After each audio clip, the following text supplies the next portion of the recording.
Como ustedes saben, la sesión del día de hoy tiene dos iniciativas que no vamos a acompañar en Acción Nacional, en el que votaremos en contra.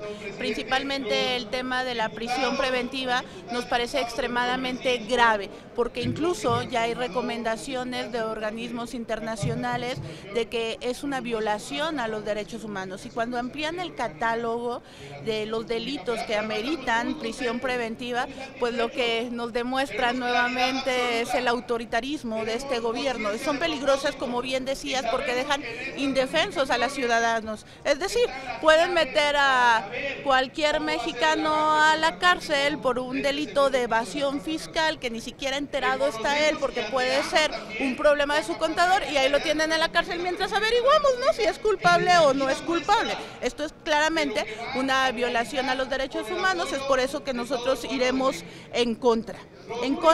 Y la otra, en la que vamos en contra, es la reforma a la ley orgánica de la administración pública, porque no podemos ser ingenuos. Es decir, que no haya ilusos, para que no haya desilusionados. Lo que pretenden con esta iniciativa, con esta reforma, no es organizarse distinto. Lo que pretenden es tener la antesala tendida para la otra reforma constitucional que viene y eliminar los organismos autónomos que deben de existir para garantizar a los ciudadanos que no haya abusos de poder. Por ejemplo, la eliminación del INAI lo que va a permitir es que volvamos a esa época de obscurantismo, donde el recurso de las y los mexicanos pues se distribuirá como al gobierno se le antoje y que nadie pueda exigir cuentas al respecto.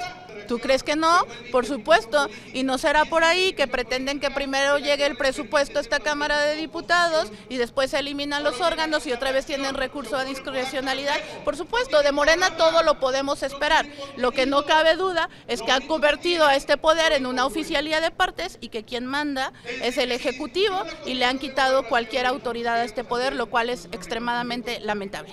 Más allá del tema de Ricardo Monreal y de Pedro Aces, lo que yo puedo decir y sostener una y otra vez es el discurso hipócrita de Morena de que no puede haber pueblo pobre con gobierno rico, cuando es lo que ellos están haciendo. Gobernantes con excesos y un pueblo extremadamente pobre, y pues ahí está la hipocresía, ¿no? Ellos se dan todos los lujos. A ver, yo me voy más allá, me voy a Zacatecas, mi estado.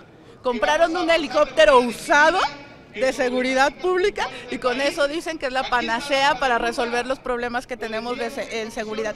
Es decir, son una serie de excesos, y nosotros no hemos quitado el dedo del renglón respecto a los votos fantasmas. No podemos permitir que en esta Cámara de Diputados haya legisladores que no ejercen su obligación como legisladores porque andan paseándose, y mientras tanto aquí se están llevando a cabo discusiones trascendentes para la vida ordinaria del país. Son muchas las necesidades que hay en el país. Hoy justamente vamos a acompañar a una rueda de prensa a algunos alcaldes de Jalisco que vienen a exigir se etiquete recurso para infraestructura carretera, porque la infraestructura carretera en todo el país está en situación deplorable. Yo lo que exigiría, y como grupo parlamentario, es que se atiendan los temas más importantes: seguridad, salud, educación, respeto al federalismo. Hay estados que han sido extremadamente castigados, que su presupuesto ni siquiera alcanza el tema de la inflación. Pues reitero, como mi estado, como Zacatecas, es lo que exigimos: una distribución adecuada del presupuesto, sin mayor expectativa, porque al final del día creo que la presidenta no ha marcado distancia de la dinámica que tenía el expresidente. No dudamos que vuelva un presupuesto donde se concentren recursos en programas extremadamente clientelares que en sí no resuelven el problema grave de la pobreza que existe en el país. Pero habrá que esperar que llegue el paquete económico y con base en eso ya poder emitir una opinión. Es que nosotros lo advertimos una y otra vez. La reforma al Poder Judicial no era la búsqueda de mejora para el poder, era una venganza y ponía en peligro los tratados internacionales. Y pues ahí otra vez nos da la razón ahora un organismo internacional como la Corte Interamericana de Derechos Humanos. Se veía venir sanciones para el Estado de mexicano, porque es un retroceso lo que se permitió, y más allá con un proceso con vicios, como lo dijimos en varias ocasiones, un proceso legislativo en el el que hubo vicios, ni siquiera hubo la garantía del quórum legal. Y después con lo que sucede en la reforma del 105 y el 107, donde vemos un voto fantasma, imagínense ustedes lo que pasó en la sala de armas el día que votamos esta reforma. A ver, es que ya es el exceso. Recordemos que la primera ocasión que se eligió a Rosario Ibarra Piedra como titular de la Comisión Nacional de Derechos Humanos, se cantaron mal los votos. O sea, se le otorgó una mayoría que no tenía.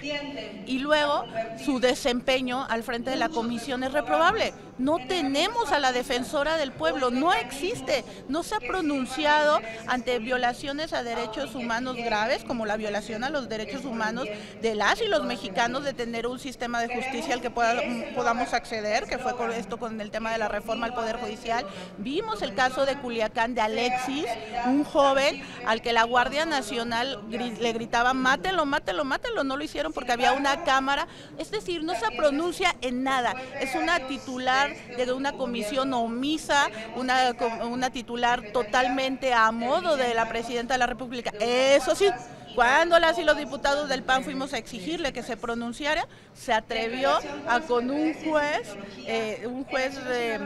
administrativo, llamar a 4 legisladores, entre ellos Federico Dorin, para que pagaran una multa porque habíamos dañado, hagan ustedes el favor, la fachada de la comisión. La realidad es que es un insulto lo que sucedió ayer en la Cámara de Senadores, porque incluso ustedes saben que hubo ahí todo un tema si era el voto secreto o no lo era, pero es una muestra más, y lo digo con mucho pesar, porque tenemos primero a la primer presidenta del país mujer, es una muestra más de que quien está gobernando es Andrés Manuel López Obrador, y eso es tristísimo. Muchas gracias.